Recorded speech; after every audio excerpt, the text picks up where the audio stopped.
बाद आज गांवों के अंदर वोट की अपील करने सबसे पहली जो मीटिंग है वो आपके गांव से मैंने शुरुआत करी है और मुझे पूरा भरोसा है कि इस गांव से आप पूरा आशीर्वाद दोनों हाथों से छत्तीस को मिलकर राष्ट्रीय लोकतांत्रिक पार्टी को दोगे। और भाई लालचंद जी मूंड, देखिए कांग्रेस और भारतीय जनता पार्टी तो टिकट दिल्ली और जयपुर से बांटे थे, लेकिन मेरे तीनों विधायक और 50 से ज्यादा नौजवान जो राजस्थान के अंदर अलग अलग जातियों से आते हैं, मजबूत नेता है, मैंने गांव गांव उनको भेजा और आप सबकी इच्छा थी कि भाई लालचंद जी मूंड को इस बार प्रत्याशी बनाया जाए। ये डेयरी के चेयरमैन है, 4 बार से लगातार सरपंच भी रहे और आपके दुख सुख के अंदर हमेशा ये व्यक्ति आम आदमी की तरह, एक नेता की तरह नहीं, भाई की तरह आपके बीच रहता है। और मेरी भी हमेशा इच्छा रहती है कि किसान के उन बेटों को जो समझदार हो, जो आम आदमी की पीड़ा समझे और जो विधायक और सांसद बनने के बाद बदल नहीं जाए, वहां यहाँ तो किसान जाने के बाद दूसरे नहीं बने, ऐसे लोगों को आगे बढ़ाने का अनुमान बेनीवाल प्रयास करता है। इसलिए लालचंद जी मूंड को आपके बीच आपकी इच्छा के अनुरूप प्रत्याशी बना के वोट की अपील करने आपके बीच भेजा है। यहाँ उपस्थित मेरी पार्टी के प्रदेश के अध्यक्ष पुखराज जी गर्ग और यहाँ मेघवाल समाज का बहुत इतिहास है। सरदार शहर के अंदर जाट समाज के बाद सबसे बड़ी संख्या मेघवाल समाज की है, फिर ब्राह्मण समाज का नंबर आता है और 36 कौम इस सरदार शहर के अंदर है। लेकिन मैं मेघवाल समाज के भाइयों से भी एक बात कहना चाहूंगा कि अगर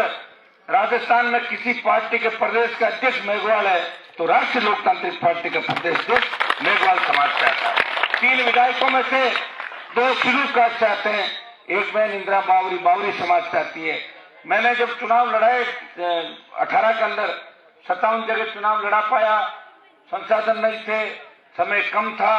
और पहला किसान का बेटा हूं जिसने आपके सहयोग, आशीर्वाद, जोश, जुनून से पार्टी बनाई और पार्टी बना के दोनों पार्टियों को चुनौती दी। उस समय मैंने ये भी ध्यान रखा था कि मेरे चुनाव लड़ने से कहीं किसान कौम कमजोर नहीं पड़ जाए, इसलिए 200 सीटों पर चुनाव नहीं लड़ाए, मैं 57 पर लड़ा पाया, सबका ध्यान भी रखा, प्रयास भी किया, अकेला व्यक्ति होते हुए भी 3 सीट निकाली। और आपने देखा होगा पिछले दिन जो प्रदेश से हुआ राजस्थान के अंदर, अगर तीसरी पार्टी कोई खड़ी रही राजस्थान के अंदर, 6 विधायक बसपा के बने थे हमसे ज्यादा, लेकिन गहलोत ने बसपा के 6 विधायकों को खरीद के कांग्रेस में मिला लिया। बीटीपी के 2 विधायक थे, बीटीपी टूट गई, लोकदल का एक था, कांग्रेस में चला गया, मंत्री बन गया और कम्युनिस्ट भी मैदान छोड़ के चले गए और कांग्रेस पार्टी का दामन थाम लिया। अगर उस राजस्थान की जनता की आवाज बन के सड़क से लेकर सदन तक और लोकसभा तक इस राजस्थान के मान को बचाने का किसी ने काम किया तो राष्ट्रीय लोकतांत्रिक पार्टी ने किया। तीनों विधायक इस विधानसभा के अंदर, चाहे कोरोना का मामला हो, चाहे एमपी से हमारी गाय दम तोड़ रही हो, चाहे ओबीसी आरक्षण की विसंगति को लेकर जिस तरह सरकार ओबीसी वर्ग के हितों में कुठाराघात कर रही है, उस समय अगर सरकार के खिलाफ किसी ने मोर्चा खोला तो राष्ट्रीय लोकतांत्रिक पार्टी के विधायकों ने राजस्थान की सरकार को चौंकाया। तो परिवहन मंत्री घोटाला करता है, मुख्यमंत्री का खास मंत्री जिसका बेटा धर्म बदल के दूसरी लड़की से विवाह करके और जिस तरह रेप की घटना को अंजाम देता है, या सरकार के कई विधायक मंत्री जब हत्या, लूट और बलात्कार के अंदर शामिल होते हैं, उस समय अगर कोई आवाज बढ़ के आम आदमी की, गरीब की न्याय दिलाने की बात करता है, बीजेपी हाथ मिला लेती कांग्रेस से, तब राष्ट्रीय लोकतांत्रिक पार्टी सदन में और सड़क पे नागौर का सांसद और कांग्रेस के बदमाशों को ठीक करने का काम राजस्थान के अंदर करता है। ये एक उदाहरण नहीं है, सैकड़ों उदाहरण राजस्थान के अंदर है। और मैं वो व्यक्ति हूँ जिसने ये सोच रखी। देखिए, मैं भी मेरी पूरी जवानी समर्पित कर दी। मैं भी 2003 के अंदर मंत्री बनता, 8 में मंत्री बनता, 13 में बनता, 18 में बनता। और देश के अंदर जब मैं मोदी जी के साथ था, मेरे सामने पड़ोसी हुई थाली थी, आपके यहाँ से मैसेज आ रहे थे कि भाई साहब इस मोदी की गोदी से निकल जाओ।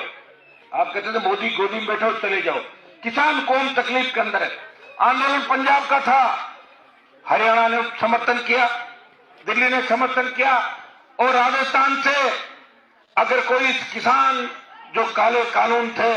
उनके खिलाफ आवाज किसी ने उठाई,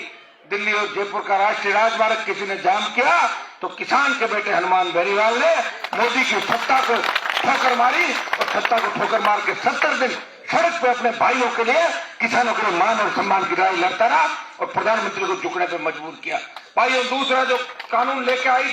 देश की सरकार, अग्निपथ, सेना को ठेके पे दे दिया।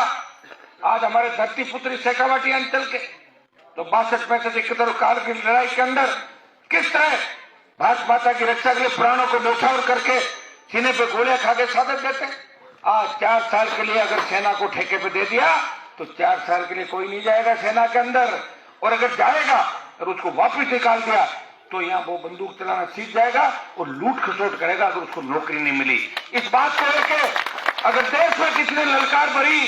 हुंकार भरी, तो लोकसभा के अंदर हनुमान बेनीवाल आगे आया और जोधपुर में 2 लाख जवानों की रैली करके मोदी को चेतावनी दी, मोदी जी हम रहे या नहीं रहे लेकिन जवानों के साथ कुठाराघात नहीं होने देंगे, मेरे भाइयों को न्याय दिला के दम लेंगे। और आप देखना, अब जब लोकसभा का सत्र चलेगा, आगामी जब समय आएगा तो हम बड़ी रैलियां राजस्थान में और देश के अंदर करेंगे। भाइयों में से मैं तो चूरू में रैली करने की बड़ी इच्छा थी, मुझे नहीं पता कि सिर्फ चुनाव आ जाएगा, और इतना भी नहीं पता कि चुनाव इतना जल्दी हो जाएगा। चुनाव लग रहा था कि फरवरी मार्च के अंदर आएगा, लेकिन एकदम से चुनाव आ गया। मुझे तो ये भी लग रहा है कि कहीं चुनाव जल्दी इसलिए तो नहीं कराया कि हनुमान बड़ी रैली करे उसके बाद चुनाव हो तो दिक्कत नहीं हो जाए कहीं, कि पहले चुनाव करा लो। ये दोनों पार्टियां मिलकर राजस्थान में काम कर रही है। ये आपने देखा होगा कि जब गहलोत की सरकार गिर रही थी तो वसुंधरा उसको 8-10 विधायकों का समर्थन दे रही थी, और जब वसुंधरा तकलीफ में थी तब गहलोत ने कहा था कि वसुंधरा मेरी बहन है, और वसुंधरा ने कहा गहलोत मेरा भाई है। ये आपने सुना होगा अच्छी तरीके से। तो भाई बहन का नाता जो चल रहा है राजस्थान के अंदर, ये मैं तो ये कहना चाहता हूं कि कांग्रेस और